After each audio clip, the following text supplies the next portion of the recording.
obesidade é uma doença que não tem cura, é uma doença crônica, mas a gente consegue alguns manejos para auxiliar esse paciente a conseguir controlar. Mas lembrando sempre que é uma doença multidisciplinar, né? A gente precisa de um acompanhamento de todos os profissionais para conseguir auxiliar esse paciente, que apesar de não ter cura, a gente consegue manejar para a vida dele ser mais saudável. A tizepatida é uma medicação injetável que a gente faz semanalmente, uma injeção no subcutâneo. De efeitos colaterais da tizepatida são relativamente tranquilos, então no dia da aplicação, normalmente os pacientes referem um pouco de dor de cabeça, uma leve náusea, mas nada muito mais do que isso. Muitos ficam assustados por conta da Saxenda e do Ozempic, né, terem tido uma repercussão aí de muitos sintomas, muita náusea, muito refluxo, sentir muito empachamento, mas diferente, a tizepatida tem um pouco menos desses sintomas. Por quê? Tanto o Ozempic quanto o Saxenda, o mecanismo de ação era só devido ao GLP-1.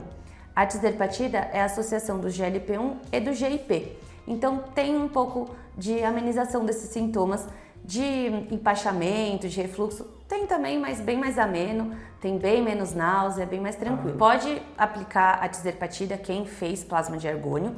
A gente só orienta a iniciar o uso da tizepatida depois da alimentação sólida do plasma de argônio estar consolidada. Então, com o plasma de argônio, depois do procedimento, tem uma dieta específica a se seguir. Começa com a líquida, depois para a pastosa, até atingir a sólida. A sólida, tendo tudo ok, a gente pode iniciar a tizepatida como um método aliado da perda de peso em pacientes que fizeram argônio.